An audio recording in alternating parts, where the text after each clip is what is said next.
So yesterday was 9/11, and I did some work driving around Somerset County to tell the story.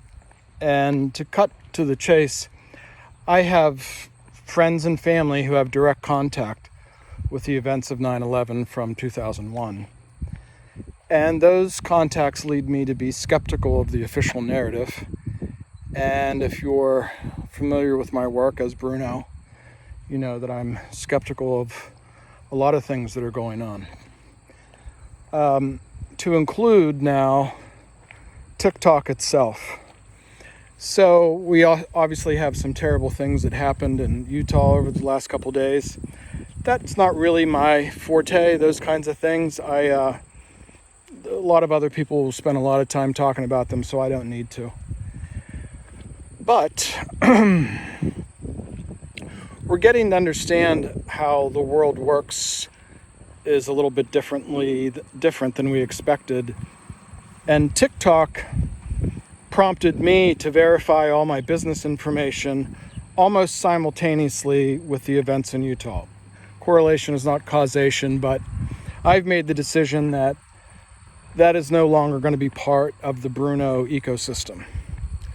There's a really good piece that I just posted with a young man from Ohio who does great work on AI, and I think he really explained what's happened.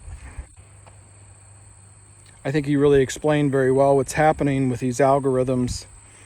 And another woman just said, we're giving all of our information and all of our data to these algorithms and to these AI systems, and we're really not getting very much back in return. But let's go on and talk about the economics of AI. You've heard me talk about the electricity usage will be somewhere between 8 and 10% of the whole United States. Elon Musk built a facility in Memphis with methane, natural gas turbines without any regulatory scrutiny on them, and he just built them. And that really shows you how America now works. And in a similar vein, if you watch the tech gods around Trump, and Zuckerberg was probably the most profound, turned to him and said, like, how much money are you putting in? 600 billion. And then later on a hot mic, he turned to the president and said, I wasn't sure what number you wanted me to give them. That round table wasn't a round table, but you know what I mean, was put together by Chamath Palihapitiya, who's a very, very successful venture capitalist, multi-billionaire, and also infamous for his SPACs. And I think you should think about America is becoming a SPAC, a special purpose acquisition company. A SPAC is a fund that one day will have something in it that's to be worth your while. But you're to put your money in today. Not all of Chamath's SPACs have lost money, but the numbers are atrocious. 30, 50, 60% losses. He has recently reborn the SPAC. The fact that Chamath would be the guy that calls this table together for people to sit around and throw numbers at the President of the United States should catch you off guard as something that's not really democratic nor capitalistic, because America is no longer capitalistic or democratic. America is a SPAC.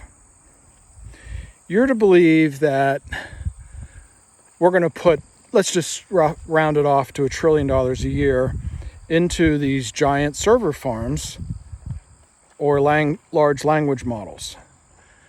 And the problem is, like a lot of things in life, have you ever noticed that there's really not very many V10 vehicles or V12 or V16? That the curve sort of levels off at a V8. Maybe you put a turbocharger on it or a supercharger, but really you don't want anything bigger than that because it gets so heavy that it's hard to control the car.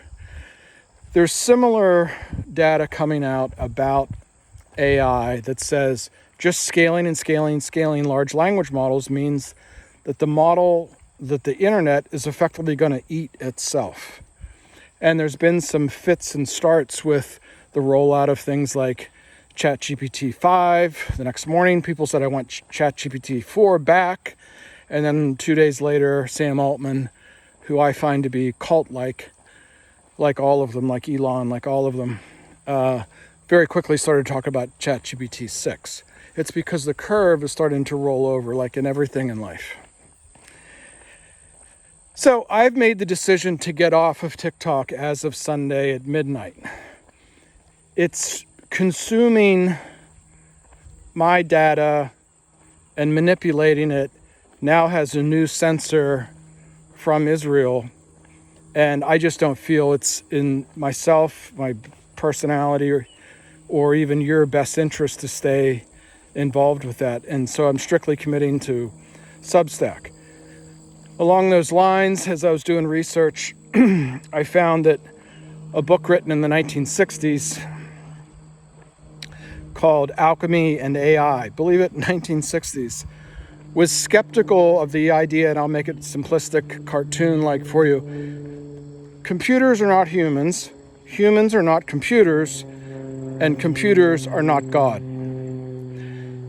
This building God cult that has everybody committing these trillions of dollars per year is going to end in disaster. And I can say that with some authority, and I think you should think about it from an investment standpoint.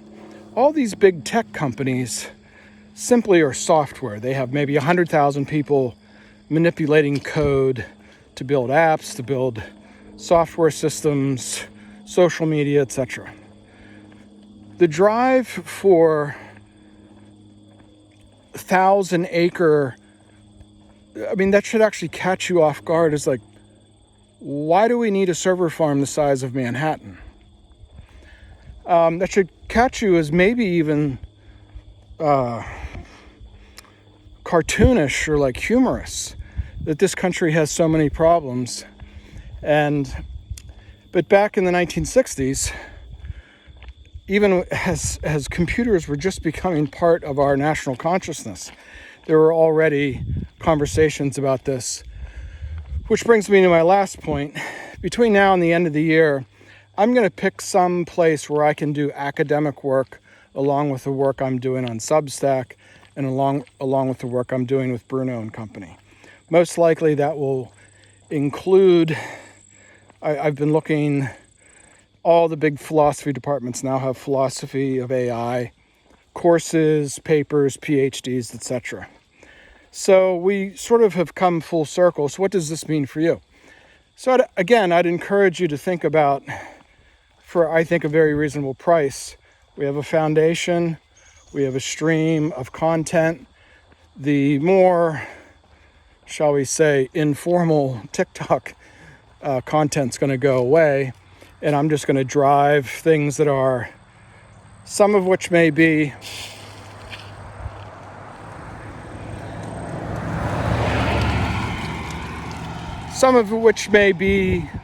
more academic than you're liking, some of which may even be more religious than you're liking, but I'll put a sort of a menu of different things on there and try to keep you up to date with what's happening in this space that's, as Raoul Paul calls it, the exponential age, and it deserves that because this is the most disruptive technology in 1,000 years.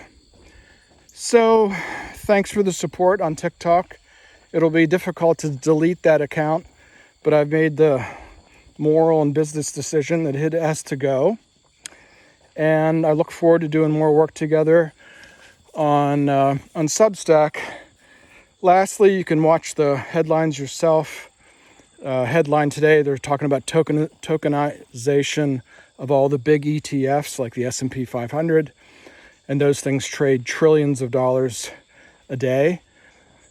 The SEC is coming out with, the SEC and the Federal Reserve are coming out with new guidelines just next month in October. The Fed's going to have a conference on digital assets.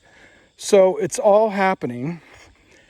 And the last thing, just to, repeat, these big systems, these big blockchain-based systems like Ethereum, I always bring up Uniswap, are decentralized. They're based on other people picking up your tech, your brand, your software, your code, and working with it themselves.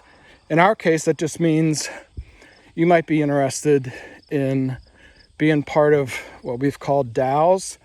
Probably that's going to turn into something more mainstream, like a REIT, which is a very common structure used for things like real estate.